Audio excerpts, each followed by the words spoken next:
আসসালামু আলাইকুম প্রিয় শিক্ষার্থীবৃন্দু। আজকে আমি তোমাদের মাঝে একটি ক্লাস নিয়ে হাজির হয়েছি, সেটি হচ্ছে SSC board question solve mathematics সাবজেক্টের। আজকে আমরা পরিমিতি চ্যাপ্টারটা শুরু করব। ক্লাস শুরু করার আগে তোমাদের কিছু কথা বলি, সেটা হচ্ছে আমরা এই যে বোর্ড কোশ্চিন সিরিজটা নামিয়েছি, কেন বোর্ড কোশ্চিন সিরিজটা নামিয়েছি এমন এবং আমরা কিভাবে এই বোর্ড কোশ্চিন সিরিজগুলো সলভ করব, অর্থাৎ বোর্ড কোশ্চিন কিভাবে সলভ করব, কিংবা তুমি আমার কাছে কেন বোর্ড কোশ্চিনগুলো সলভ করবে, অন্য কোনো চ্যানেলে না কেন, সে সম্পর্কেও কিছু আলোচনা করব। প্রথমে আমি আসি কেন আমরা বোর্ড কোশ্চিন সলভ করব। সেটা হচ্ছে বোর্ড কোশ্চিন সলভ করব এই জন্য যে তোমাকে পরীক্ষায় ভালো নাম্বার পেতে হবে। তুমি যদি বোর্ড পরীক্ষায় ভালো নাম্বার না পাও তাহলে ভালো কলেজে তুমি চান্স পাবে না। তো পরীক্ষা সবাই কি ভালো একটা রেজাল্ট করার দরকার, তো রেজাল্ট করার জন্য আমরা বোর্ড কোশ্চিন কেন করব। প্রশ্ন এটা, প্রশ্নের উত্তর হচ্ছে তুমি যদি বিগত সালের বোর্ড কোশ্চিন গুলো একটু অ্যানালাইসিস করো, বিগত সালের বোর্ড কোশ্চিন গুলো তুমি একটু চোখ বোলাও, তাহলে তুমি অবশ্যই দেখতে পারবে যে ওইখানে বিগত সময়ে যে কোশ্চেনগুলো এসেছে, বিগত সময়ে যে প্রশ্নগুলো এসেছে বোর্ড পরীক্ষায়, সেগুলো মনে করো 2021 সালের যে টপিক থেকে এসেছে 2023 সালের সেম টপিক থেকে এসেছে, অর্থাৎ ওই টপিক গুলা কি রিপিট হচ্ছে। তুমি বোর্ড কোশ্চেন গুলা করলে কি হবে, তোমার ওই টপিক গুলা কি একটা ঝালাই হয়ে যাবে, ওই টপিক সম্পর্কে তোমার একটা আইডিয়া আসবে যে বোর্ড পরীক্ষায় এইগুলো আসে। এই নাম্বার ওয়ান এইটা, তাহলে কি তুমি বোর্ড পরীক্ষায় কিরকম প্রশ্ন আসতে পারে সে সম্পর্কে ভালো ধারণা পাবা, ঠিক আছে। আর টপিকটা অ্যানালাইসিস করতে পারবা। সো টপিকটা যদি তুমি অ্যানালাইসিস করে ওই টপিকটা ভালোভাবে সলভ করতে পারো, অবশ্যই তাহলে তুমি বোর্ড পরীক্ষায় ভালো রেজাল্ট করতে পারবে, ঠিক আছে। দ্বিতীয়ত, তুমি কেনই বা আমার কাছে বোর্ড কোশ্চেন সলভ করবা, কিংবা আমার ক্লাসই কেন দেখবা, অন্যদের না কেন, কিংবা আমি কিভাবে তোমাদের বোর্ড কোশ্চেন সলভ করবো, শুধু কি উত্তরই লিখে দিব নাকি অন্য কিছু। আমার প্রশ্ন হচ্ছে, তোমরা অনেকেই অনেক সময় একাডেমিকে অনেক কিছুই কনসেপ্ট ক্লিয়ার নাও থাকতে পারে। সো আমি তোমাদের এমন ভাবে পড়াইবো যে টপিক থেকে বোর্ড পরীক্ষা এসেছে ওই টপিক রিলেটেড সম্পূর্ণ কনসেপ্ট তোমাদের কি ক্লিয়ার করে দেব। ওকে, ওই টপিক থেকে যাতে তোমাদের অন্য কোথাও থেকে যদি প্রশ্ন আসে তাহলে যেন তোমরা ওই প্রশ্নে আটকায় না যাও, যাতে তোমরা ওই প্রশ্নটা কি সলভ করতে পারো। মনে করো তোমার চতুর্ভুজের ক্ষেত্রফল দেওয়া আছে, কিন্তু বোর্ড পরীক্ষা এসেছে, তোমার পরীক্ষায় আসতে পারে সামান্তরিকের ক্ষেত্রফল অথবা ত্রিভুজের ক্ষেত্রফল নির্ণয় করো। এরকম অনেক কনসেপ্ট আছে যেটা তুমি আমার বোর্ড ক্লাস করলেই বুঝতে পারবে। ওকে, সো আমাদের ক্লাসে শুরু করি। আজকে আমরা ঢাকা বোর্ড 2025-এর পরিমিতি চ্যাপ্টার থেকে যে প্রশ্নটা এসেছে সেটা আমরা সলভ করব। সো প্রথমে আমরা আগে উদ্দীপকটা পড়ি। উদ্দীপকে কি বলছে, একটি সামান্তরিকের সন্নিহিত বাহুদ্বয় যথাক্রমে 40 সেন্টিমিটার ও 30 সেন্টিমিটার এবং ক্ষুদ্রতম কোণ D1 সমান কত 36 সেন্টিমিটার। ওকে, তাহলে মনে করি যে সামান্তরিক দেওয়া আছে। তো এবার প্রশ্নগুলো আমরা পড়ি, যে ক নাম্বার প্রশ্ন আমরা আগে সলভ করি। ক নাম্বার প্রশ্ন আমাদের কি বলছে সেটা দেখো, একটি সুষম ষড়ভুজের প্রত্যেক বাহুর দৈর্ঘ্য 5 সেন্টিমিটার হলে এর ক্ষেত্রফল নির্ণয় করো। তার মানে কি, আমার সুষম ষড়ভুজের ক্ষেত্রফল নির্ণয় করতে হবে। সো পরীক্ষায় সুষম ষড়ভুজ দিছে, অনেকের কাছে সুষম ষড়ভুজ নাও চিনতে পারো, তবে আমি আগে তোমাদের ক্লিয়ার করে দিই যে সুষম ষড়ভুজ জিনিসটা কি। সুষম ষড়ভুজটা হচ্ছে, মনে করো নামের মাঝে তুমি বুঝতে পারবো ষড়ভুজ মানে কি, এর উচ্চারণ দ্বারা বুঝতে পারতেছো এখানে কি 6টা বাহু থাকবে, ঠিক আছে। তো সুষম ষড়ভুজ কিভাবে হতে পারে, মনে করে 6টা, 1টা 2টা 3টা 4টা 5টা 6টা, এ মনে করো একটা সুষম ষড়ভুজ, ঠিক আছে। মনে করে যে ত্রিভুজ, ত্রিভুজ কি, ত্রিভুজের 3টা বাহু, ত্রিভুজের নাম শুনে বুঝতে পারছো কি এটা 3টা বাহু হবে। আরেকটা আছে কি, মনে করো চতুর্ভুজ, চতুর্ভুজ মানে কি 4টা বাহু দ্বারা আবদ্ধ, ত্রিভুজ হচ্ছে 3টা বাহু দ্বারা আবদ্ধ, ষড়ভুজ হচ্ছে কি 6টা বাহু দ্বারা আবদ্ধ। এখানে বলছে প্রত্যেক বাহুর দৈর্ঘ্য 5 সেন্টিমিটার, অর্থাৎ এই যে প্রত্যেকটা বাহু এর দৈর্ঘ্য কত 5 সেন্টিমিটার। ওকে, তোমরা সবাই তোমাদের সবার কাছে কি ত্রিভুজ চতুর্ভুজ কি পরিচিত, ষড়ভুজটাও পরিচিত নাও থাকতে পারো, তো ষড়ভুজ জিনিসটা আমি তোমাদের বুঝিয়ে দিলাম, ঠিক আছে। তো পরীক্ষায় তোমার এখানে ঢাকা বোর্ড 2025-এ ষড়ভুজ এসেছে, তোমাদের সময় ত্রিভুজও আসতে পারে চতুর্ভুজও আসতে পারে, যে কোনো একটা আসতেই পারে। ওকে, সো আমরা ষড়ভুজের ক্ষেত্রফল নির্ণয় করার সূত্রটা আগে লিখি। ষড়ভুজ নির্ণয়ের সূত্রটা কি বলো? ক্ষেত্রফল নির্ণয়ের সূত্র হচ্ছে, চেঞ্জ হয়ে গেছে। ষড়ভুজ নির্ণয়ের সূত্র হচ্ছে 3√3/2 a স্কয়ার, 3√3/2 a স্কয়ার। তাহলে 3√3 এর মান কত আছে 5 স্কয়ার, তাহলে হবে 3√3/2, 5 5 কত 25 সমান আসে কত 25 গুণ 3 75√3/2, এটা সেন্টিমিটার স্কয়ার। এখানে কিন্তু এই সেন্টিমিটার স্কয়ার এই এককটা কিন্তু লেখা গুরুত্বপূর্ণ। তুমি যদি পরীক্ষার খাতায় এই একক না লিখো তাহলে কিন্তু তোমার পরীক্ষার 1 নম্বর কর্তন করা হবে, বুঝছো? সেন্টিমিটার ক্ষেত্রফলের সূত্র হচ্ছে বর্গ বর্গ স্কয়ার। যদি বর্গ স্কয়ার মানে বোঝাচ্ছি আমি, যদি প্রশ্নে সেন্টিমিটার থাকে তাহলে বর্গ সেন্টিমিটার স্কয়ার, মিটার থাকলে মিটার স্কয়ার। তাহলে এখানে কি সেন্টিমিটার আছে, তাহলে হবে কি সেন্টিমিটার স্কয়ার। ওকে, এবার আমরা খ নাম্বার প্রশ্ন দেখি। খ নাম্বার প্রশ্নে কি বলছে দেখো। খ নাম্বার প্রশ্নে বলছে একটি সামান্তরিকের সন্নিহিত বাহুদ্বয় যথাক্রমে 40 সেন্টিমিটার ও 30 সেন্টিমিটার এবং ক্ষুদ্রতম কর্ণ d1 সমান 36 সেন্টিমিটার। সামান্তরিকটির অপর কর্ণের দৈর্ঘ্য নির্ণয় করো। তাহলে সামান্তরিকটি অপর কর্ণ, তাহলে আমাদের আগে কি প্রশ্নে সামান্তরিক বলছে, তাহলে প্রশ্ন আগে সামান্তরিক চিত্রটা এঁকে নিই, তাহলে আমাদের কি অ্যান্সার করা সহজ হবে। ঠিক আছে, আচ্ছা চিত্রটা ভালোভাবে আঁকি, সুন্দর হয় নাই, চিত্রটা সুন্দর হয় নাই।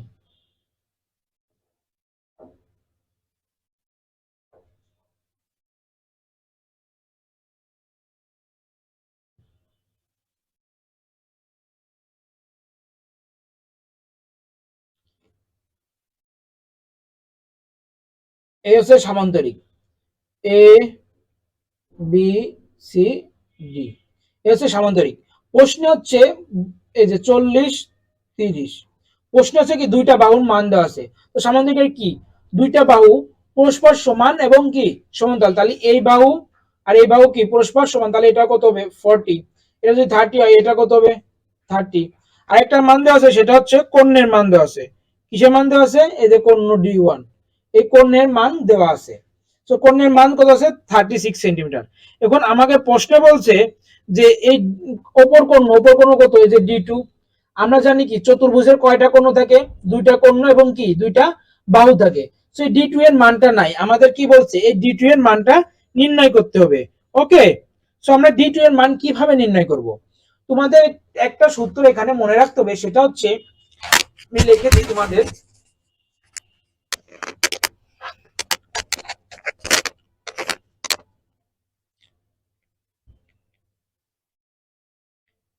সামান্তরিকের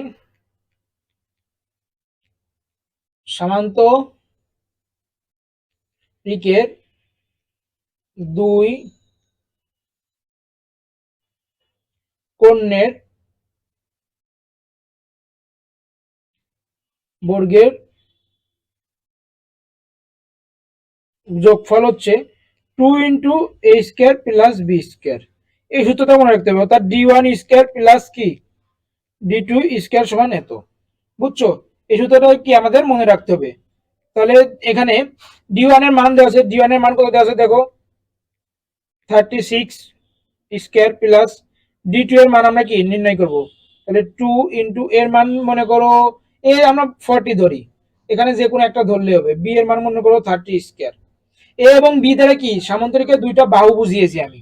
ওকে, তাহলে এখন আমরা ক্যালকুলেশন করি, বা 36 যদি পাশে নিয়ে যাই তাহলে কি হবে বিয়োগ হবে, তাহলে 2 ইন্টু 40 স্কয়ার কত 1600 প্লাস 30 হলো 900 মাইনাস 36 এ যদি তুমি স্কয়ার করো তাহলে হবে 1296।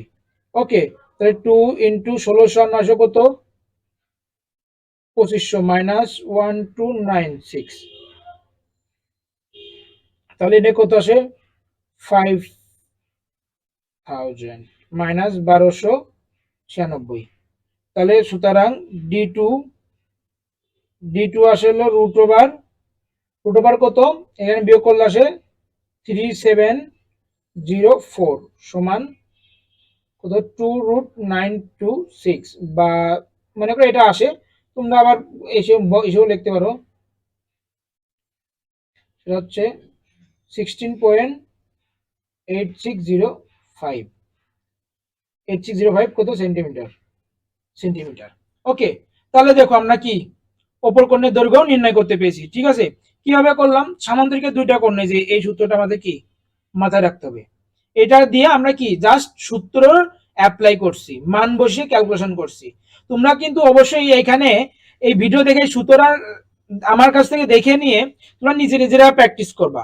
পরীক্ষার খাতায় অনেক সময় আমরা প্রশ্ন পারি, প্রশ্নে সবকিছু বুঝি কিন্তু অ্যাপ্লাই করতে পারি না, অথবা আমরা সূত্রও জানি, শেষে যা দেখে আমরা ক্যালকুলেশনে ভুল করি। এর নাম্বার ওয়ান সমস্যা হচ্ছে আমাদের নিজেদের প্র্যাকটিস। নিজেরা যত সময় প্র্যাকটিস করবা না, তত সময় কিন্তু তোমার পরীক্ষা খাতায় ভালোভাবে অ্যাপ্লাই করতে পারবে না, পরীক্ষা খাতায় ভালোভাবে উত্তর করতে পারবে না। আমি যতই তোমার সুন্দর করে বুঝিয়ে দিই, যত সময় না তুমি নিজে করবা, তত সময় কিন্তু তুমি এটা বুঝতে পারবে না। ঠিক আছে, তাহলে অবশ্যই কি করতে হবে? আমাদের নিজেদের প্র্যাকটিস করতে হবে। এবার গ নাম্বার প্রশ্নে আসি। গ নাম্বার প্রশ্নে কি বলছে দেখো। গ নাম্বার প্রশ্নে বলছে একটি রম্বসের পরিসীমা উদ্দীপকের সামান্তরিকটির পরিসীমার সমান এবং ক্ষুদ্রতম কোণ D1 হলে রম্বসটির ক্ষেত্রফল নির্ণয় করো।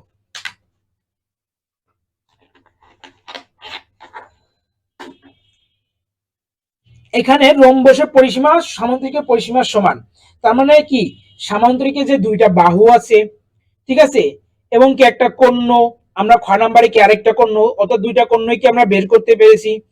হ্যাঁ, সো এই সামান্তরিকের পরিসীমাটা আমাদের নির্ণয় করতে হবে। এমনকি এই সামান্তরিকের পরিসীমা কি হবে? রম্বসের পরিসীমার সমান, এবং ক্ষুদ্রতম কোণ D1 হবে কি রম্বসের কোণের সমান। ওকে, তাহলে আমাকে আগে রম্বসটা কি সেটা আগে আমাদের জানতে হবে।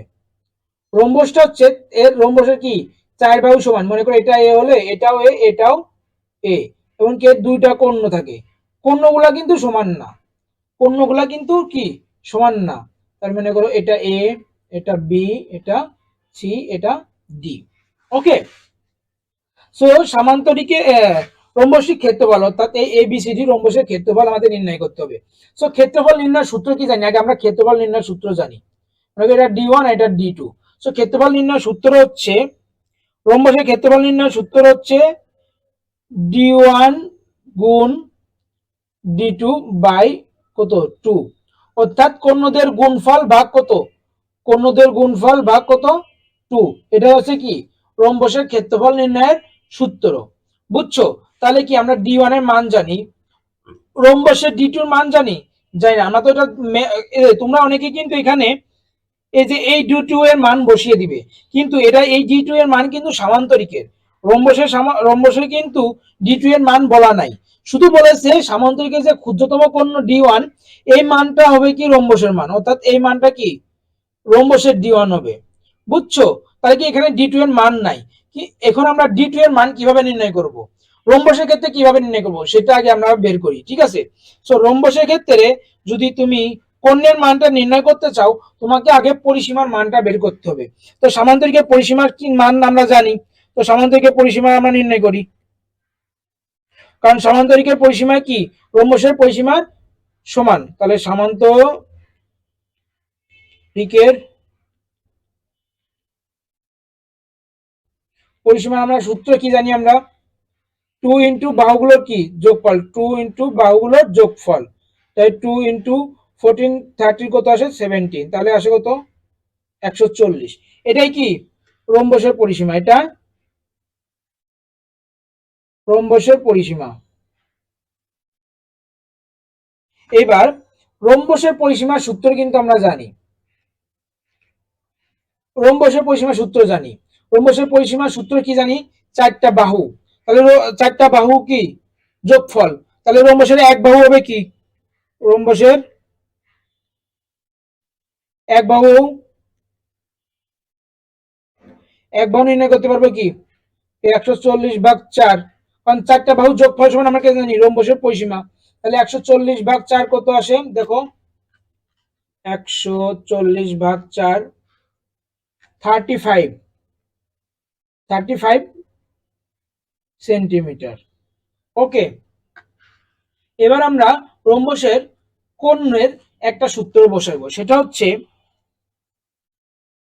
d1 স্কয়ার ভাগ 2, এই লেখাটা বোঝায় না, সুন্দর হয় নাই। আচ্ছা, আমরা এখন সূত্র বসাইবো, ঠিক আছে। তো সূত্রটা হচ্ছে এরকম, d1 by 2 square divided d2 by 2 square সমান সমান কি, বাহু স্কয়ার। এই সূত্রটা কিভাবে আসছে দেখো, আমি তোমাদের বুঝিয়ে দিই। সেটা হচ্ছে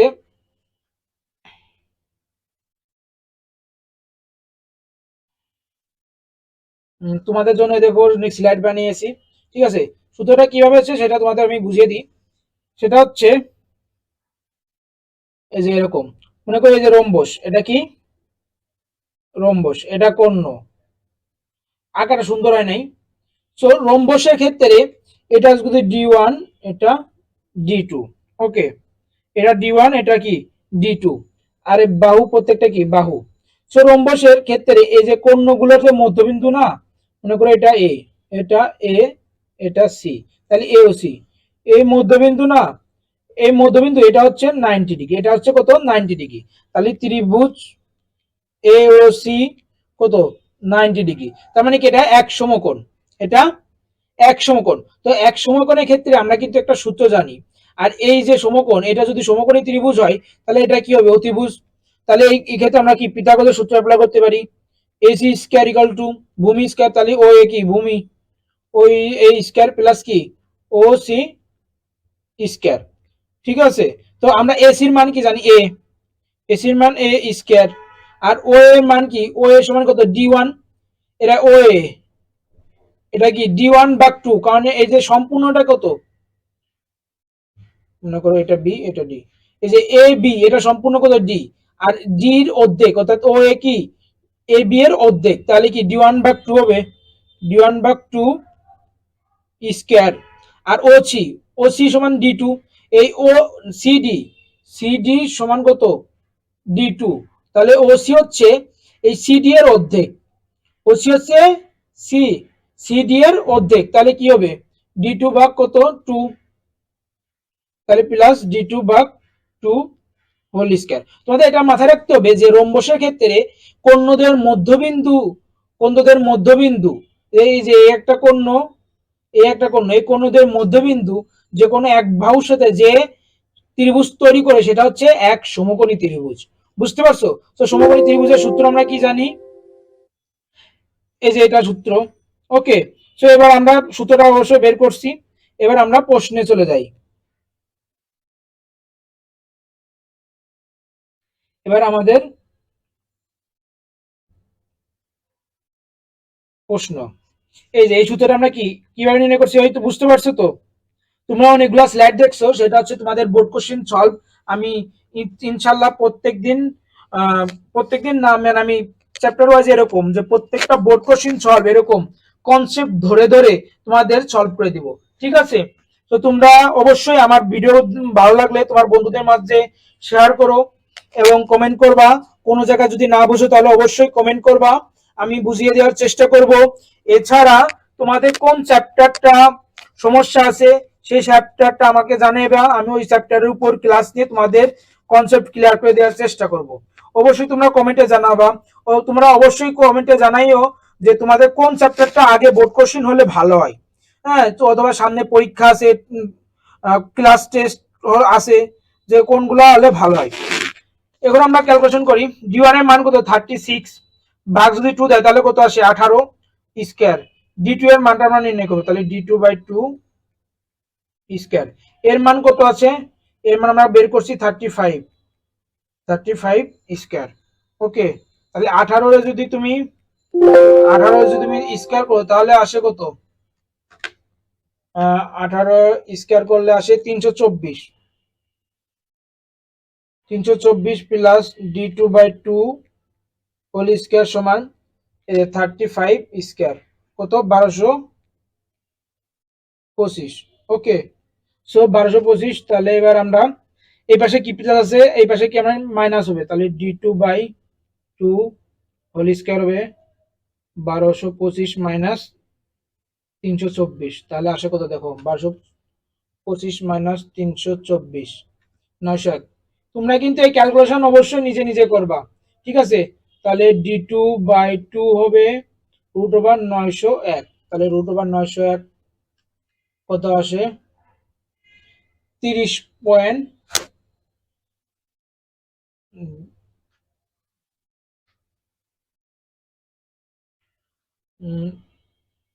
30 পয়েন্ট 30 পয়েন্ট কত 0101। তাহলে d2 এর মান আসবে হচ্ছে গুণ 2, কত আসে? 2√901। 2√901 এটা হচ্ছে কি d2 এর মান। এই যে আমরা d2 এর মানটা আমরা বের করছি, d2 এর মান বের করছি। ওকে, সো আমরা এখন ক্ষেত্রফলের নির্ণয় সূত্র নির্ণয় করব। আমরা কি আমাদের কি বলছে ক্ষেত্রফল, তাহলে যে ক্ষেত্রফলের সূত্র কি এটা, তাহলে আমরা এখানে সেই ক্ষেত্রফলের সূত্রটা নির্ণয় বসাই দিই। এই মানগুলো তো আমরা বের করছি, তাহলে এগুলো মুছে ফেলি, এগুলো তো আমাদের দরকার নেই। ওকে, চলো এগুলো আমাদের দরকার নেই, এগুলো মুছে দিই, জাস্ট বুঝিয়ে দিই। তাহলে এখানে d1 এর মান কত আছে? 36। d2 এর মান কত আছে?